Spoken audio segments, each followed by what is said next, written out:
Hello everyone, how are you all? I hope you all are fine. So let's discuss market क्या रह सकता है and we are going to have a Mura trading, right? So Mura trading को discuss करते हैं और Monday का भी व्यू साथ में डिस्कस कर लेते हैं. सो अगर आप देखेंगे मार्केट ऑब्जर्व करेंगे तो मार्केट में let me open it right for you या. सो अगर आप देख सकते हो कि मार्केट एक सेलिंग आया था, उसके बाद एक पुल बैक दिख रहा है जो अपने को अभी, और जो पुल बैक है वो पुराना जहाँ से बाजार गिरा था वही आसपास के रेंज में आके खड़ा हुआ है राइट. सो लेट्स सी, मैं थोड़ा ब्रॉड चार्ट दिखाता हूँ आपको तो आपको आइडिया है कि लाइक एक जो प्रीवियस ब्रेकआउट था काफ़ी बार फेल हो चुका था बाजार, 2-3 बार ट्रेड और उसके बाद एक ब्रेकआउट आया. उसके बाद अभी हमने देखा वही जो पुराना जहाँ से ब्रेकआउट था वही सपोर्ट बन गया लाइक राइट. वो पोलारिटी का रूल है, वो वहाँ से ही बाजार ने बाउंस बैक किया है. सो यहाँ से दो सिनारियो, आइदर मार्केट यहाँ पे कहीं पे कंसोलिडेट करके एक ब्रेक डाउन कर सकता है दूसरा सिनारियो यहाँ पे कहीं पे थोड़ा पुल बैक दे दे, यहाँ पे कहीं दे और फिर ऊपर में ये जो रिसेंट आई है उसको क्रॉस कर दे. तो प्रोबेबिलिटी मेरे अकॉर्डिंगली अभी 50-50 है. और may be you can say अगर मान लो कि नेक्स्ट 1-2 दिन में हमें निफ्टी 19,000 आप मोटा मोटी पकड़ लो 19,460 या 19,500 के ऊपर निकल जाता है मान लो यहाँ पे कहीं पे, और फिर ऐसे ऐसे सस्टेन रहता है तो प्रोबेबिलिटी 80% हो जाती है कि इसके ऊपर बाजार निकल जाएगा right.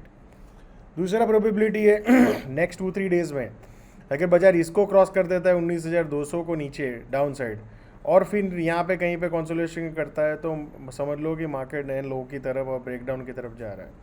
So the two possibilities in front of us, एक 19,000 जो मैंने आपको बताया मोटा मोटी 500 से ऊपर आप पकड़ लो राइट, और नीचे में आप पकड़ लो 19,200. ये रेंज एक डिसीजिव रेंज नहीं है कि जहाँ से आप डिफाइड कर सकते हो कि बायर कंट्रोल में है सेलर. इसके ऊपर बायर्स कंट्रोल में आ जाएंगे, इसके नीचे सेलर्स कंट्रोल में आ जाएंगे. तो I hope you are clear that which side we should be. अगर इसके ऊपर बाजार सस्टेन होकर रहता है तो बायर्स की तरफ चले जाओ, इसके नीचे बाजार जाता है और सस्टेन रहता है तो सेलर्स की तरफ है राइट. या so that is how we should approach the market. Let's look at the bank Nifty. Bank Nifty के अगर ऑब्जर्व करेंगे तो बैंक निफ्टी में भी ब्रॉड ट्रेंड डाउन है, माइनर ट्रेंड भी वीक है राइट.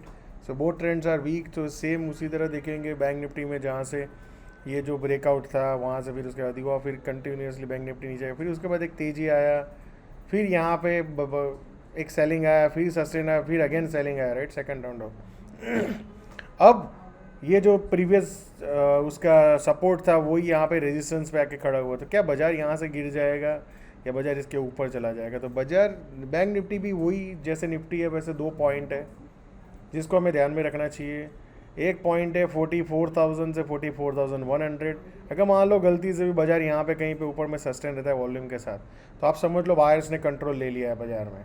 तो हाई प्रोबेबिलिटी है कि we can go towards near term high. दूसरा एरिया है कि ये 43,000 मोटा मोटी आप पकड़ लो.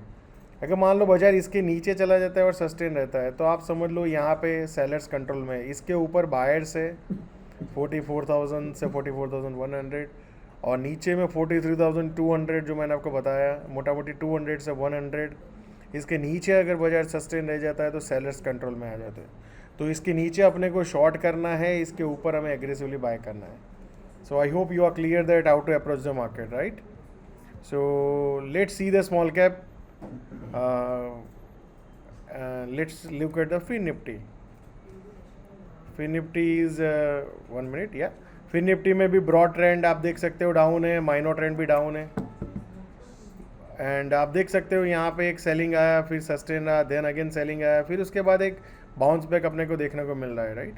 So let's look at that.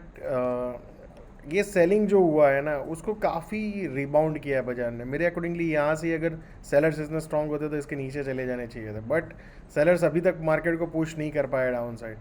So fin Nifty में भी अगर आप ऑब्जर्व करेंगे 19,000 आप पकड़ लो 700 मोटा मोटी और 800.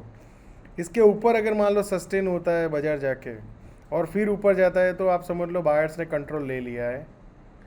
सेम वे आप 19,200 पकड़ लो नीचे में, इसके नीचे अगर मान लो जाके सस्टेन होता है 19,200 के नीचे तो आप समझ लो सेलर्स ने कंट्रोल ले लिया. So these are the two zone जिसको हमें ट्रेड करना चाहिए. इसके ऊपर एग्रेसिवली बाय करना चाहिए, इसके नीचे सेल करना है पोजिशन, और इन बीच में इंट्राडे में अगर आपको मैं जैसे अपॉर्चुनिटी मिलती है तो you can keep carrying the intraday opportunity, but main broadly जो पोजिशनल मैंने आपको बताया उसको वैसे ही हम ट्रेड कर सकते हैं. Let's look at the small cap. Small cap में देखेंगे कि तेजी कंटिन्यू है. जो यहाँ पे एक सेलिंग आया, जो यहाँ पे एक सेलिंग आया, पर बाजार फर्दर पुश नहीं कर पाया. मैं काफ़ी बार बोल रहा हूँ we need a follow up. So follow up आ ही नहीं रहा है सेलिंग में, तो उसके बाद तुरंत ही बाइंग आता गया, बाइंग आता गया. अब देखो काफ़ी दिन से स्मॉल कैप इंडेक्स देंगे और लास्ट 3 दिन से देखेंगे तो एक ही रेंज में है. तो बेसिकली सबसे पहले अपना अलर्ट आएगा कि इसके नीचे चला जाए. जो ये रिसेंट जो ब्रेकआउट है 13,000 मोटा मोटी आप पकड़ लो, 12,800 से 13,000 उसके नीचे सस्टेन हो. और दूसरा पॉइंट है ये जो रिसेंट लो है 12,000 का, उसको ब्रेक डाउन करे तभी जाके we can be more aggressive into cutting our risk and all things. Yeah, so thank you so much and wish you all happy Diwali and I wish that you all learn in this year. मतलब आप लोग बहुत कुछ सीखे stock market के बारे में, और सरस्वती जी की आप पूजा करें तो जिससे लक्ष्मी जी आपके घर पे ज़रूर पधारे. राइट. तो thank you so much and see you all again next week.